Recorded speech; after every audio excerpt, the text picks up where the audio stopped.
ನಮಸ್ಕಾರ ವೀಕ್ಷಕರೇ, ಲಕ್ಷ್ಮೀದೇವಿ ಅಡುಗೆ ಚಾನಲ್ಗೆ ಸ್ವಾಗತ. ಇಂದು ನಾನು ನಾಟಿ ಸ್ಟೈಲ್ ಚಿಕನ್ ಚಾಪ್ಸ್ ಮಾಡುತ್ತಿದ್ದೇನೆ. ಬೇಕಾಗುವ ಸಾಮಗ್ರಿಗಳು: ಚಿಕನ್ 3/4 kg, ಇದು ಬಾಯ್ಲರ್ ಚಿಕನ್.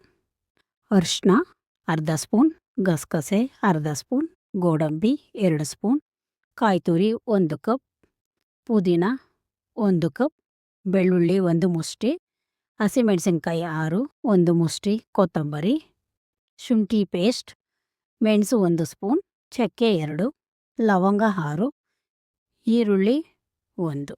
ಈ ಎಲ್ಲ ಪದಾರ್ಥಗಳನ್ನು ಎಣ್ಣೆಯಲ್ಲಿ ಫ್ರೈ ಮಾಡಬೇಕು. ಈಗ ಬಾಣಲಿಗೆ ಎಣ್ಣೆ ಹಾಕೊಳ್ತಾ ಇದ್ದೀನಿ. ಎಣ್ಣೆ ಬಿಸಿ ಆದ ಕೂಡಲೇ ಈರುಳ್ಳಿ ಹಾಕೊಳ್ಳೋಣ. ಹಸಿ ವಾಸನೆ ಹೋಗೋವರೆಗೂ ಫ್ರೈ ಮಾಡ್ಕೊಳ್ಳಿ.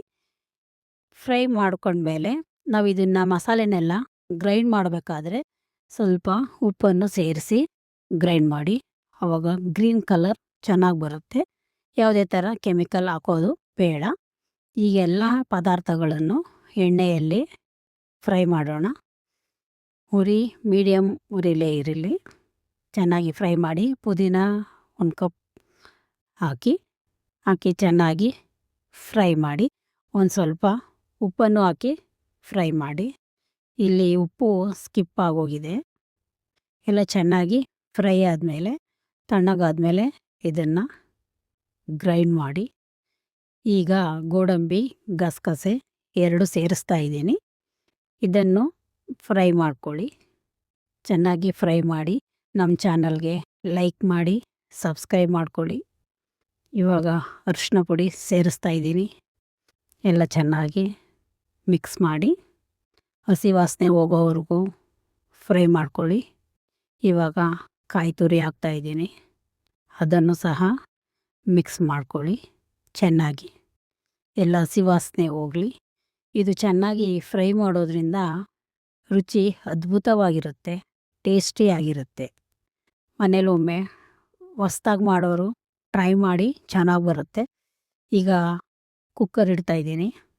ಅದಕ್ಕೆ ಒಂದು 3 ಸ್ಪೂನಷ್ಟು ಆಯಿಲು. ಬಿಸಿ ಆದ ಕೂಡಲೇ ಈರುಳ್ಳಿ ಹಾಕಿ ಅದು ಚೆನ್ನಾಗಿ ಫ್ರೈ ಮಾಡ್ಕೊಳ್ಳಿ. ಹಸಿ ವಾಸನೆ ಹೋಗೋವರೆಗೂ ಫ್ರೈ ಮಾಡಿ. ಗೋಲ್ಡನ್ ಕಲರ್ ಬರಲಿ. ಸ್ವಲ್ಪ ಬಂದರೆ ರುಚಿಯಾಗಿರುತ್ತೆ ಚಿಕನ್ನು. ಚಿಕನ್ನ ಒಂದು 2-3 ಸಲ ತೊಳ್ಕೊಳ್ಳಿ. ತೊಳೆದು ಚಿಕನ್ ಹಾಕಿ ಎಲ್ಲ ಮಿಕ್ಸ್ ಮಾಡಿ. ಇವಾಗ ಉಪ್ಪನ್ನು ಸೇರಿಸಿ, ಸ್ವಲ್ಪ ಅರಿಶಿನವನ್ನು ಸೇರಿಸಿ ಎಲ್ಲ ಚೆನ್ನಾಗಿ ಮಿಕ್ಸ್ ಮಾಡಿ. ಉರಿ ಜೋರೇ ಇರಲಿ. ಫ್ರೈ ಮಾಡಿ. ಇದರಲ್ಲಿ ಚಿಕನ್ನಲ್ಲಿ ನೀರಿನ ಅಂಶ ಎಲ್ಲ ಡ್ರೈ ಆಗಬೇಕು. ಡ್ರೈ ಆಗಲಿಲ್ಲ ಅಂದರೆ ಅಷ್ಟು ರುಚಿ ಇರಲ್ಲ, ಒಂಥರ ಸ್ಮೆಲ್ ಬಂದ್ಬಿಡುತ್ತೆ. ಇವಾಗ ಉಪ್ಪು ಹಾಕ್ತಾಯಿದ್ದೀನಿ, ಅರಿಶಿನ ಹಾಕಿದ್ದೀನಿ. ಚೆನ್ನಾಗಿ ಮಿಕ್ಸ್ ಮಾಡಿ ಫ್ರೈ ಮಾಡಿ. ಇವಾಗ ಸ್ವಲ್ಪ ನೀರೆಲ್ಲ ಕಡಿಮೆ ಆಗ್ತಿದೆ. ಇವಾಗ ನೀರೆಲ್ಲ ಕಡಿಮೆ ಆಗಿದೆ. ರುಬ್ಬಿರೋದನ್ನ ಹಾಕಿ ಎಲ್ಲ ಪದಾರ್ಥವನ್ನು ನುಣ್ಣಗೆ ರುಬ್ಬಬೇಕು. ನುಣ್ಣಗಿದ್ರೇ ಚೆನ್ನಾಗಿರೋದು. ಸ್ವಲ್ಪ ತರಿಯಾಗಿದ್ರೂ ಅಷ್ಟು ಚೆನ್ನಾಗಿರಲ್ಲ. ಇವಾಗ ಎಲ್ಲ ನೀರೆಲ್ಲ ಸುಂಡಿದೆ. ಇವಾಗ ರುಬ್ಬಿರೋ ಪದಾರ್ಥನ ಹಾಕ್ತಾಯಿದ್ದೀನಿ. ಇದಕ್ಕೇ ಸ್ವಲ್ಪ ಬಿಸಿನೀರನ್ನು ಸೇರಿಸಿ ಹಾಕಿ. ನೀವು ಯಾವುದೇ ಥರದ ನಾನ್ ವೆಜ್ ಅಡುಗೆ ಮಾಡಿದ್ರೆ ಬಿಸಿನೀರನ್ನೇ ಬಳಸಿ. ಬೇಗನೂ ಮಾಂಸ ಬೇಯುತ್ತೆ ಹಾಗೂ ರುಚಿಕರವಾಗೂ ಇರುತ್ತೆ.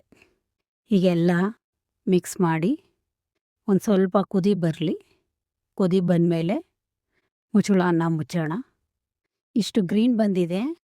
ನೀವು ರುಬ್ಬೋ ಟೈಮಲ್ಲಿ ಉಪ್ಪು ಹಾಕಿದ್ರೆ ಕಲರ್ ಚೆನ್ನಾಗಿ ಬರುತ್ತೆ. ಫ್ರೈ ಮಾಡೋ ಟೈಮಲ್ಲೂ ಉಪ್ಪನ್ನು ಮಿಕ್ಸ್ ಮಾಡಿದ್ರೆ ಚೆನ್ನಾಗಿ ಬರುತ್ತೆ. ಇವಾಗ ಇನ್ನೊಂದು ಸ್ವಲ್ಪ ಉಪ್ಪು ಹಾಕ್ಕೊಳ್ತಾ ಇದ್ದೀನಿ. ಉಪ್ಪು ಹಾಕಿ ಎಲ್ಲ ಮಿಕ್ಸ್ ಮಾಡ್ಕೊಳ್ತಾ ಇದ್ದೀನಿ. ಇಲ್ಲಾಂದರೆ ನೀವು ಉರಿಯೋ ಟೈಮಲ್ಲೇ ಬೇಕಾದ್ರೆ ಒಂದೇ ಸಲ ಉಪ್ಪು ಹಾಕೋಬೋದು. ನಾನು 2 ಸಲ ಹಾಕ್ಕೊಳ್ತಾ ಇದ್ದೀನಿ. ಮಾಂಸಕ್ಕೆ ಎಷ್ಟು ಬೇಕೋ ಅಷ್ಟು ಉಪ್ಪು ಹಾಕಿದೆ. ಇವಾಗ ಮಸಾಲೆಗೆ ಎಷ್ಟು ಬೇಕೋ ಅಷ್ಟು ಹಾಕಿದ್ದೀನಿ. ಇವಾಗ ಒಂದು 3 ವಿಸಲ್ ಬರಲಿ. 3 ವಿಸಲ್ ಬಂದಿದ ತಕ್ಷಣ ಚಿಕನ್ ಚಾಪ್ಸ್ ರೆಡಿಯಾಗಿದೆ. ನಮ್ಮ ಚಾನಲ್ನ ಲೈಕ್ ಮಾಡಿ, ಸಬ್ಸ್ಕ್ರೈಬ್ ಮಾಡ್ಕೊಳ್ಳಿ, ಶೇರ್ ಮಾಡಿ. ಈಗ ಚಿಕನ್ ಚಾಪ್ಸ್ ರೆಡಿಯಾಗಿದೆ.